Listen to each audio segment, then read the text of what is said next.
vamos falar mais sobre essa questão da pandemia. Nós estamos em contato com o Geraldo Repli Sobrinho, que é secretário de Saúde de São Bernardo do Campo e presidente do COSEN em São Paulo. Geraldo, boa tarde. Olá, Denise, boa tarde. Como vai? Boa tarde aos seus ouvintes. É uma honra participar com vocês aqui desse programa. Bom, vamos falar da situação aí, são 120 cidades em situação crítica em relação ao oxigênio. A gente tem visto aí a tentativa de aumentar a oferta no máximo, não é? Mas as empresas que fornecem também estão nesse limite. Eu queria saber como essa situação está sendo gerenciada agora. Então, Denise, se você me permite, eu queria primeiro dar uma explicação, né? Nós temos dois tipos de oxigênio que a gente usa na área médica, que é o oxigênio líquido e o oxigênio medicinal. O líquido é aquele criogênico, ele é aquele que a gente fica naqueles tanques grandes, brancos, quando você vai nos hospitais você percebe. E o oxigênio, o gasoso, que é aquele que fica naqueles cilindros verdes, os torpedos, né? A dificuldade que nós temos tido no estado de São Paulo não é a produção de oxigênio. São Paulo está muito bem abastecido, as principais plantas de fabricação ficam aqui. A grande dificuldade hoje é a logística desses cilindros, porque como funciona? Uma UPA ela tem, sei lá, 10, 20, 30 cilindros, e a empresa às vezes troca 1, 2 vezes por dia, às vezes depende do lugar que está. E o que está acontecendo isso? Os pacientes antigamente ficavam numa UPA 2, 3 horas, hoje estão ficando 1 dia, 2 dias. E aí o consumo de oxigênio aumentou. E a grande dificuldade são a troca desse levar, porque ele funciona assim. Você leva, a empresa leva o cilindro cheio e ele recolhe os vazios, depois ou no outro dia ou no mesmo dia ele traz. E o que aconteceu? Com esse aumento de consumo, as empresas têm uma logística. E a grande dificuldade hoje, com esses 120 municípios que nós detectamos, é exatamente esta reposição desses cilindros cheios, né? Então, nós estamos buscando alternativas. Procuramos o SESI, o SENAI, e buscamos também junto à Fiesp e o governo do estado, todo mundo, nós do COSEMES, né, nós levantamos com os secretários municipais de saúde e nós detectamos esses 65 municípios com dificuldade. E então essa parceria junto ao governo do estado, mais as empresas, nós estamos começando a equacionar este problema. Agora, esse problema veio da falta de previsão quanto à gravidade que a pandemia assumiu no mês passado, que março foi o pior mês da pandemia desde o começo, né? Em um ano que o país vem enfrentando esse problema, não se previa uma aceleração assim do número de casos, né? Não, Denise, veja, vamos pegar por base o número de pacientes internados em UTI. Nós tínhamos no início do ano 6 mil pacientes praticamente internados em UTI. Hoje nós estamos com quase 13 mil pacientes internados. É uma coisa totalmente imprevisível. O estouro foi muito grande. Mas nós vimos desde dezembro, quando nós vimos os problemas que começaram a acontecer em Manaus, nós já começamos a nos preocupar com essa dificuldade. Então, muitos municípios conseguiram algum tipo de negociação. Só que chegou num ponto que estava tendo dificuldade da própria empresa fornecedora. Normalmente, esses cilindros, Denise, eles são comodatos. Os cilindros são das empresas fornecedoras do gás. O município ele paga pelo invase, né, pelo produto que é servido, que seria o oxigênio, né? Então, e esses cilindros, na realidade, são das empresas. As próprias empresas, com esse aumento, tiveram dificuldade, como estão tendo até agora, de aquisição desses cilindros. E tem problemas também relacionados a outros insumos, medicamentos mesmo, dada a quantidade de pessoas a serem atendidas, né? Hoje nós estamos... Neste momento, eu acho que o oxigênio não está 100% ainda, mas já está quase equacionado, né? Vamos falar assim. Só que neste momento, a dificuldade premente é os medicamentos que a gente chama de kit intubação. São aqueles anestésicos, são medicamentos que você usa para poder intubar as pessoas e você poder dar um pouco mais de conforto para a pessoa. Este realmente hoje, se você me perguntar hoje, o principal problema, coisa mais crítica, são desses medicamentos. E é uma situação dramática, porque é inevitável a utilização desses kits, é para dar conforto aos pacientes que estão entubados, é para viabilizar, inclusive, que eles continuem entubados, né? A questão até de anestesia, não é? Denise, tentar ser um pouquinho, explicar, né? Eu sempre brinco, né? Faz assim, tenta inspirar, né? Quando a gente enche o peito de ar, esse movimento que você faz, a caixa torácica, é os músculos que estão agindo.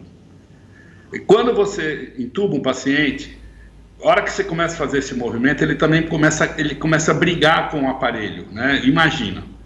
Então, o relaxante muscular, que é o que está faltando bastante, ele ajuda você, então ele relaxa esse músculo.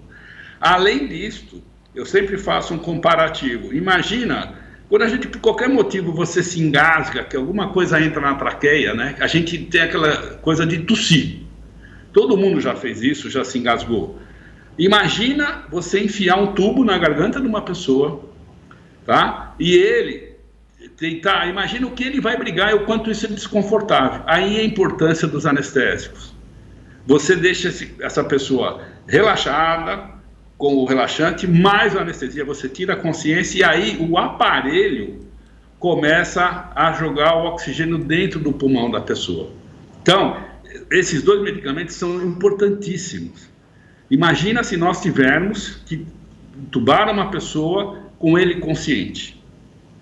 Primeiro ele vai brigar com o aparelho o tempo inteiro, né? Qualquer coisa estranha que entra no nosso organismo, a gente já tenta jogar para fora. E além do mais, a dor que ele vai sentir. Então, esses medicamentos, neste momento, são cruciais. Agora, aí a estratégia é conseguir junto aos laboratórios, qual é que é o caminho para as negociações? Então, Denise, o que aconteceu agora? Muitas cidades, muitos hospitais já tinham alguns contratos. Eles estavam em vias de entregar, tá? O que aconteceu? Há algumas semanas, acho que 2 semanas, o Ministério da Saúde requisitou. Ele quer dizer o quê? Toda a produção da indústria nacional, o Ministério pegou. Por exemplo, a minha cidade, nós tínhamos fechado praticamente uma compra lá em São Bernardo com umas empresas produtoras desses medicamentos. Na hora de entregar, eles não puderam entregar, porque toda essa produção vai para o Ministério. E o Ministério está controlando as entregas. Então, esse foi uma dificuldade, tá? Não só na rede pública, a rede privada também está numa situação, pode ser que não esteja tão crítica quanto a rede pública, mas a rede privada também está com dificuldade. O Ministério está tentando compras internacionais. A Anvisa autorizou algumas coisas excepcionais para que a gente consiga comprar fora do Brasil. A Secretaria de Saúde do Estado também, né, está tentando fazer algumas compras internacionais. Porque, do mesmo modo que a gente detectou o problema, nós pedimos para os municípios, né, existe um programa no governo do Estado que ele faz junto com o censo hospitalar que chama Medicovid. Todos os dias os municípios informam como é que andam os seus estoques de medicamento, de oxigênio. Desta forma que nós detectamos essa dificuldade. Nós estamos correndo atrás, estamos pedindo ajuda, tanto para a Secretaria de Estado, quanto para o Governo do Estado, quanto para o Ministério da Saúde e o Governo Federal. Nessa hora, acho que todo mundo tem que se irmanar para que a gente consiga encontrar uma solução. Perfeito, e para nós fecharmos, o COSENS representa aí as secretarias de saúde do estado de São Paulo e os secretários municipais, né, o Conselho de Secretários Municipais da área de saúde, e eu queria saber se o senhor concorda com a ideia do governo do estado de São Paulo de interromper essa fase mais dura da pandemia, pelo menos essa programação no dia 11. Então, nós teríamos mais uma semana de restrições mais pesadas. O senhor acredita que haja uma desaceleração de fato da pandemia neste período? Denise, eu também, eu faço parte do comitê de contingência. Nós analisamos diariamente os números, né? Então, não tem nada ainda definido quanto a isso. Nós estamos analisando diariamente. Parece, ainda nós não temos tanta segurança, que está começando a ter uma parada, só que está parando num patamar muito alto, ainda é muito cedo, mas nós vamos avaliando dia a dia, né? Então, até o dia 11, nós temos ainda mais 10 dias pela frente e o comitê tem se reunido periodicamente. O governo do estado, eu sei que está preocupado com isso. Nós temos analisado os números e é uma das coisas que a gente mais tem analisado hoje. A situação dos hospitais hoje é muito complicada. A demanda de pacientes nas UPAs, nos pronto-atendimentos, aguardando transferência, também é muito grande. Então, esses números é que vão ditar para nós como que está essa pandemia. O número de casos novos, o número de internações, tudo isto, ele é uma cesta de indicadores que a gente analisa antes de tomar qualquer atitude.